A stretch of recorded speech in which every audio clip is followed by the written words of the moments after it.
Hey everybody, I am Nate Wall, the winemaker here at Troon Vineyard, and I wanted to give you an update on this past vintage, vintage 2022. So for us, really, the vintage starts in late winter, early spring, and for us, that is when we start pruning the vines. So in March of 2022 is when we started pruning our vines, getting them ready for the growing season. That's a little bit on the later end of things. We choose to prune later. We prefer to prune later for a couple of reasons. One reason is that by delaying pruning, you also generally delay by perhaps a couple of days bud break. And for us, there is a risk of spring frosts, spring freezes even, that could damage very young vines. And so the later we prune those vines, that might just give us a couple crucial extra days before those vines bud out. And so that helps them make it to the warmer weather, more consistently warm weather. The other reason that we prune a little bit later is some fungal pressure. So vines can get infections just like we can, but for them it's generally a fungal infection, and that can happen with pruning wounds. So during pruning, obviously you're cutting off parts of that vine, and you're leaving a wound that would be susceptible to infection. And researchers have found that January, even late December, January, and then into part of February, that's the highest time where the fungal spores are being released. And so that would be a great time to avoid cutting your vines and having the potential for some of those spores to land on that fresh pruning wound. Although we do also implement another safeguard against that here is we have a biodynamic pruning paste. So during pruning, we have someone following along behind and basically painting this paste onto every cut that occurs on the vine. And this pruning paste has several different ingredients, but importantly, it has some beneficial bacteria. So one of the ingredients is actually organic milk whey, and milk whey has all sorts of cool, like lactobacillus and other species that is antagonistic against some of these pathogenic fungal species. So the lactobacillus and other things in the whey. We also add some trichoderma, a couple different trichoderma species, and that also has been shown to be pretty helpful for the vine to avoid any sort of infection at pruning time. So between a handful of these bacteria, there's also some bentonite clay that makes it a little sticky, so that it'll stick and stay onto that pruning wound. And that's one of the methods we have implemented here to help keep our vines healthy for the long term. So that's for us is when the growing season for 2022, when that vintage basically started. And I was just talking about one of the reasons for pruning a little bit later. Well, lucky that we did, because in early April, we had this heat event. So one of the things that we also got in 2022 is right before April 1st, so the very end of March, we finally received our weather stations that we were able to install throughout our property. So we have several weather stations spread throughout our property, and that allows us to really pinpoint a whole bunch of factors, certainly air temperature, rainfall, things like that. But we also have soil temperature at multiple depths below the soil. We have a solar, like a radiance, like a solar intensity type rating, a couple of other sensors that we can use to really get a really good idea on what's happening kind of from top to bottom in our vineyard blocks. But so we had this going starting April 1st, and April 1st is kind of the official start of the growing season, in terms of that's when we start tracking temperatures for what's known as growing degree days. So a growing degree day is basically a unit of heat accumulation, and different grape varieties require different amounts of heat basically to ripen. And so it starts at April 1st and it goes through April or October 31st. And throughout that time, you start basically giving points for every average temperature above 50 degrees. And you actually, there's a biological growing degree day, which starts taking points away if it gets too hot. When the vines get really much above 90 degrees Fahrenheit, they actually start shutting down a little bit. They'll close their stomata. They try to, so photosynthesis grinds to a halt there because they're trying to prevent too much evaporative loss, too much water loss, just trying to protect themselves from those higher temperatures. But anyways, so we had our new weather systems in place right in time for April 1st to start tracking that. And so we know what I was talking about with why we prune late. What happened at the very early April, we had these really warm temperatures. Like the temperatures were almost in the 80s. It was t-shirt weather in April. And then following that, it got cold and it started raining a lot, which is great. And then it started snowing in April, which is very strange for the Applegate Valley. And then there was a freeze. So this could have been really problematic when the most susceptible a vine is to frost or freeze type temperatures is those young buds. Right as they've started to bud out, they're very sensitive. And for the most part, we actually did not see any negative effects from that frost event here. There were other parts of the state that definitely did. Some varieties, Chardonnay especially, Pinot Noir to a slightly lesser extent, bud out a bit earlier than us, than the varieties we have planted and in our climate here. So they saw some problems with the frost damage there, but we saw, so Grenache is probably our earliest variety to break bud here. We did see maybe a little bit of effects from the frost on a couple of the vines that were just the real go-getters and wanted to bud out earlier than all their neighbors. But for the most part, we had very minimal effects from that frost. So we were lucky, and it kind of validates our entire concept of trying to prune later to avoid those later spring frosts. But anyways, after that, our growing season continued normally.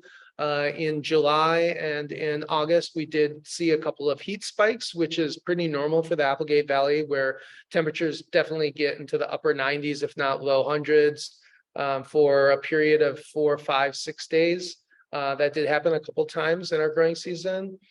And then, but following that, then going into late August, early September, it actually cooled down quite a bit. But then right after that, the weather became beautiful. It was gorgeous, 80 to 90 degrees, like clear skies. So that means cool nights. So we had warm days, cool nights. It was the ideal fall in terms of grape ripening. There was no weather pressure for us to have to worry about dodging raindrops to schedule picks in, to try to avoid picking right after a rainfall event or something like that, where the berries may uptake some water, swell up a bit and kind of dilute the flavors, dilute the sugars and the acids. So we didn't have to worry about any of that. And with the warm days, we got the sugar ripening, but the cool nights helped us maintain our acidities. So we were able to pick pretty much all of our grapes exactly what we wanted to. It's kind of rare that you get such a perfect fall like that. So that was a really beautiful thing. And then another interesting thing about us, we also see vintage variation, not just in the weather, but in our fermentations. So at Troon, all of our wines are produced with spontaneous fermentation, which means that the so-called indigenous yeasts, which would be either yeast coming from the vineyard or yeast already living in like a winery type environment. Those are the yeasts that do most of our fermentation. That's actually a totally a big rabbit hole we could jump down about the complexity that's found in these spontaneous ferments and how many different entire families of microorganisms participate at some point in time before ultimately, almost always, Saccharomyces cerevisiae, the dominant fermentation yeast, does take over and finish those ferments. But even then, there are a lot of different strains of Saccharomyces. And in particular, that's the biggest thing we saw this year, is that I would say about 50% of our ferments were our usual kind of families of yeasts and non-Saccharomyces yeasts and bacteria.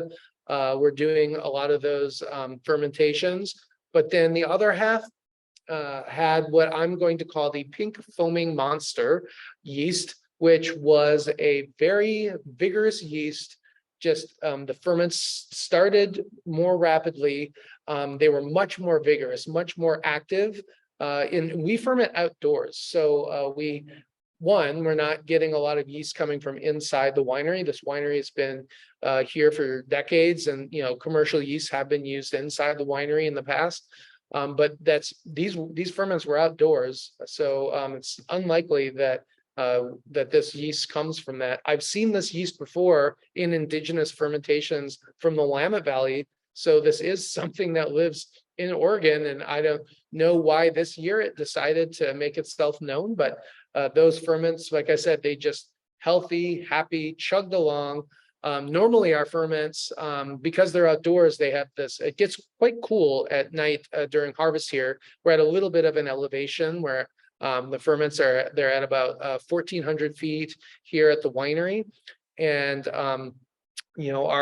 like I said, we had beautiful, beautiful warm days. But then the evening times with these clear skies, we'll get a 40 to 50 degree temperature drop, every night. So 85 degrees during the day, 45 degrees, 40 degrees at night. And those lower temperatures help to kind of buffer the fermentations. So they don't get too hot during the day. They don't get too cold at night. It kind of keeps a nice even keeled temperature.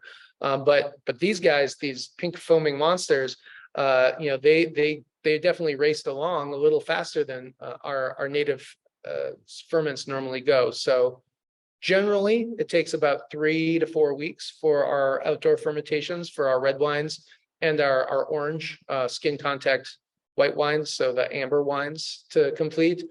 3 to 4 weeks, but with this pink foaming monster, he was more like 2 to 3 weeks.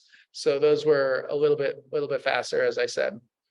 But all the ferments were healthy, happy, our regular ones and our big crazy foaming ones. And so that's just gonna lead to some really intriguing wines from 2022.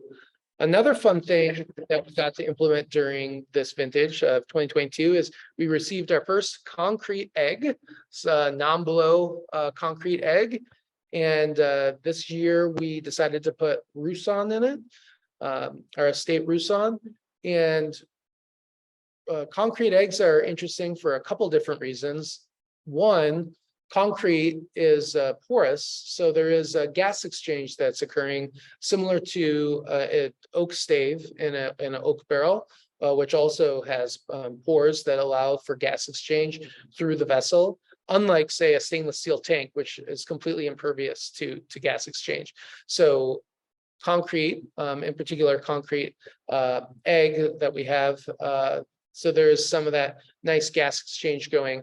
The shape of an egg in particular is kind of interesting in that for a white wine fermenting in there, the shape kind of has these convection patterns that will keep the lees in suspension. So it's almost like gently stirring a barrel like all the time. And that extra lees in suspension will add a nice richness to the wine, particularly across the mid palate. There's various compounds, and the lees are just the dead yeast cells. Their cell walls have a lot of interesting components to it that as they break apart, they release manoproteins and other interesting compounds back into the wine that kind of soften it while still maintaining acidity. Concrete in particular is interesting in that if a wine has any minerality kind of inherent to it, it won't give a wine minerality per se, but if a wine has a tendency towards some minerality, concrete will help to really highlight that aspect of the wine. So that's one of the reasons we chose Roussanne. It's a nice higher acid white Rhone variety, and getting that extra richness across the mid palate, and while still kind of highlighting some mineral characters in it, I think should be for a really fun wine. That one will get bottled right before harvest 2023. So probably in September, then we will be bottling that wine. So that's a fun new vessel that we received for 2022. Speaking of concrete, we're actually going to be receiving several other concrete vessels for some red fermentations that we will be able to do in 2023. So those will be fun wines as well. Something else that we got this year is some new larger amphora. So you can tell they're pretty large amphora. These are from Andrew Beckham up at Beckham Estate in the Willamette Valley. We've had several of his original amphora, these smaller amphora that we use for our amber amphora Vermentino. So that is a skin contact in orange or amber Vermentino, where it actually stays on skins in these amphora for months, for 10 to 10 and a half months on skins. So these have not yet been pressed. The very first thing that we will do in harvest of 2023 is actually press the last wines from 2022, which will be these 5 amphora filled with Vermentino for our amphora amber Vermentino. And but these larger amphora that we just received this year, these we actually have red wine in. We have Mourvèdre, one of the first real harvest of Mourvèdre from Troon. So that's exciting. Another first from 2022 is receiving finally getting grapes from some of these new varieties that we've planted. And Mourvèdre, and there's a little bit of Grenache in there as well. And so that should be, I think the Mourvèdre will be a really great match for the amphora, which is a terracotta. And that also has the similar property in terms of allowing some gas exchange through this is also a porous vessel. Andrew Beckham has experimented for years and years now to try to get that right blend of porosity, yet so allowing for gas exchange, but not having it leak, having it be impervious to liquid, but pervious to gas. And so that's where we're at here. Mourvèdre is a variety like Syrah, and not that we grew up, but Pinot Noir is another one that has a tendency towards reduction, these reductive kind of compounds. And so a little bit of extra oxygen in the aging process can be really beneficial to helping to alleviate that tendency of the wines to want to trend in a slightly reductive way. And so I think Mourvèdre will be a really fun match. Mourvèdre also has this kind of savorier and some like earthier characteristics to it, which I'm hoping that the amphora will help to kind of support and amplify perhaps during the aging process. So this wine will also, similar to the Roussanne and the egg, this will end up being bottled right for the harvest of 2023. So this will be bottled in September, and after some bottle aging will be available in 2024. I guess the last thing that is notable from the 2022 vintage is it was the last vintage that we harvested some of our original planted vines on the property. So some Syrah and Vermentino from the older plantings. We harvested those grapes and then shortly thereafter removed them, from the property. So that is the last of the old vines. And now we are into all of these newer varieties that we have been able to plant, like the Morvet I was talking about. We have, Morvet and Grenache. Those are all new grapes we haven't had before. We're planting currently here in 2023. We're planting some other unique and rather rare grapes. We already have Negrette planted on the property. That is a red grape from Southwest France. We have, of course, Tannat and Syrah, plenty of that planted. Several different clones of Syrah, which we're really excited about. We also have Morvet, Carignan, Counois, Cinsault, some of these other red Rhone varieties. But then we're also planting some fun white Rhone varieties. So Bourboulon, Clairette Blanche, and Picpoul Blanc. Those are going into the ground. So again, it'll be several years before we get grapes to harvest from those. But stay tuned. There will be fun white wines coming, and perhaps even a new sparkling wine coming from some of those. Grenache Gris going into the ground, and Tiburon. Tiburon is another unique grape from the south of France, and also into Italy, where it's called Rossese. And that grape is good. It's a pretty unique grape that we're also getting planted here at Troon. So fun things from the 2022 harvest, and many fun things to look forward to in years to come. So thank you for sticking with us. And yeah, we look forward to telling you more about what we've got going on here at Troon. Thanks.